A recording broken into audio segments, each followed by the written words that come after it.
kind of neglecting that side of things a bit, but it's something I want to start doing a bit more again.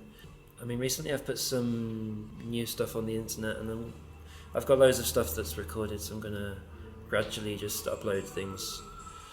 And yeah, I need to start getting back into doing some of my own stuff a bit more. And of course you work with Porrick.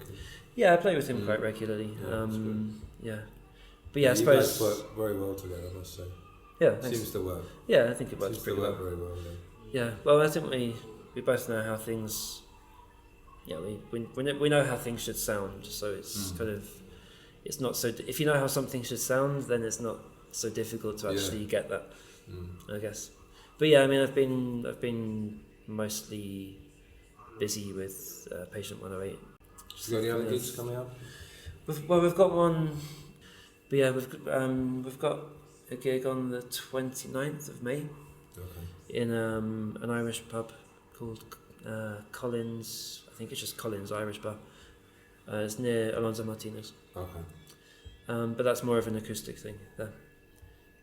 And then we should have something later in June, but I'm not sure what yet.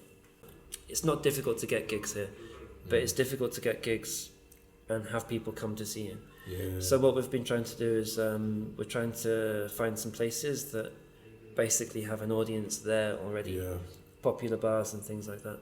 Which, I mean, in Madrid there's loads of bars that are full of people. If you go out on Friday or Saturday night, then there's loads of bars that like you almost can't get into some of them. So we're trying to find some more places like that, places where basically we don't have to rely on people we know coming to the gig. I kind of feel like some of the venues here and the conditions in some of the venues they're not really conducive for creating a music scene. Right. There's lots of little kind of disparate things, but I feel like there isn't a kind of a cohesive scene. And it would be nice to try and find some more things like that. I mean, we had a gig last month at a place called Shambhala near Oporto. Well, yes, you were there. Yes. And that's by far the best barrio in Madrid, by the way.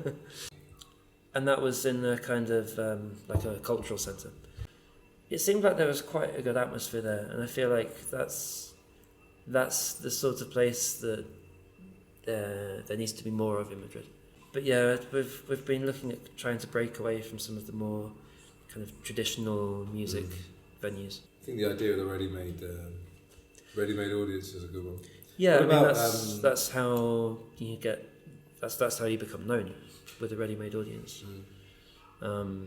Because kind of doing gigs where you invite people you know, it's nice, but it doesn't really take you anywhere. I ask David Bornstein every time I meet him, not interviewing, just whenever I meet him, I always ask him the same question. Do you ever do acoustic gigs? I always ask him about 2 a.m, so I never remember what he actually answers. But do you do acoustic gigs? Or? Yeah, we do sometimes. I mean, well, as I mentioned before, that's kind of how we started playing actually together. Right, yeah. But yeah, we do them sometimes. I mean, that was kind of the idea with these gigs in places that have people there already. Basically, it'll be more acoustic because then we don't have to carry so much stuff there, and we have less expenses for getting there and stuff. So yeah, I think the plan is to start doing a few more of them. Because what's the song you recorded on the roof that you? That's on my terrace. What's the name of that song? We did 2. We did Real of the Unreal and It's Over. That's the one. It's Over. Yeah. Because you sounded like a completely different band. Right? Yeah, I mean it sounds very different. It's still, I think it's quite a nice contrast to the kind of loud stuff that we normally do. If I can get nostalgic, I think most people growing up in the 90s, would remember when Nirvana Unplugged came out. Unplugged in New York. Yeah. I mean, for me, that was just so massive because I suddenly thought they can actually play. Yeah. These songs are really good. Because all I associated with them was just a good noise. Yeah, definitely. Never thought for a minute they had interesting chord structures or interesting lyrics. And like his voice really comes out on that as well. Yeah. I think that's when I realised that he is actually, or was, sorry, that he was actually a good singer. Yeah, that's it. Okay, we're going to finish with a song, as we always do. Can you tell us the song and can you tell us the story behind it? Okay, well, I'm going to play a song called "Planting Stuff to Block the Neighbours Out," and it's based on a true situation. It's a friend of mine in Manchester. He told me one day that his parents were having problems with their neighbour because he always kind of put his head over the fence when they were in the garden, and they found that really annoying. But rather than actually telling him that they didn't like him, they decided to start planting loads of stuff near the fence, so that after a year or so, they'd have a nice hedge there, and he wouldn't be able to look into their garden. And I just thought it was quite a funny situation, and also kind of ridiculous. A very British situation. Yeah, classic English. Yeah, the garden.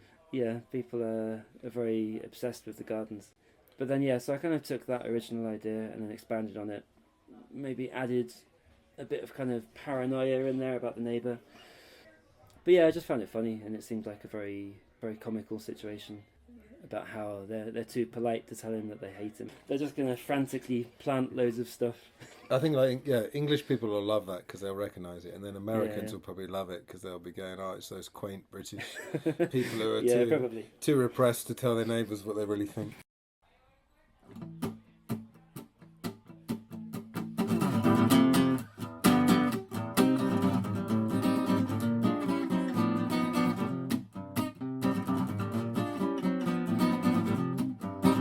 Well, the folks next door are crazy and they're driving me insane, because every conversation gets profanely more mundane. No, I don't mean to be cruel and I would hate to offend, but I can't wait for our relationship to end. They always watch me in the garden, pop a hair over the fence, and continue spouting on, but without making any sense. So I've begun to cultivate a plan I hope will soon fulfill the need for something to rid me of their ills. Now I've got they poke their head through, getting smaller every week, and I'm counting down the hours till we never have to speak. But while there's still some empty space, I may be pleasant to their face, but I've been planting stuff to block the neighbours out. Yeah, planting stuff to block the neighbours out.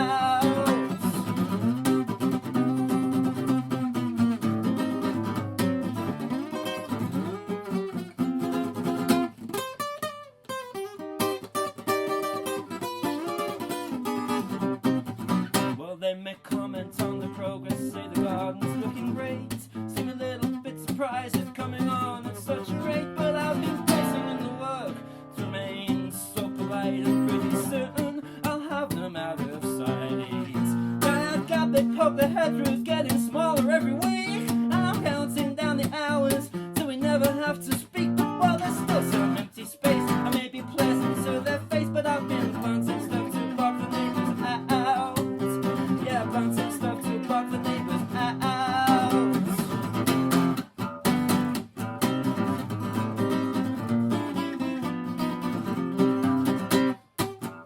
Quite rightly, they won't invite me to their next little barbecue, but they're still spying, so I'm buying more ivy and a gnome or two.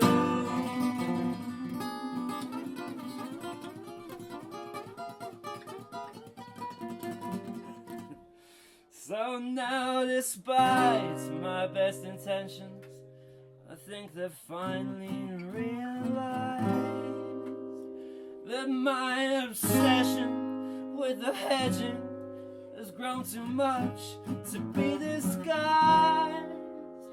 But I could never have it said that I would dare to be so rude, to tell them how they offend my solitude. Now that I've got they poke their head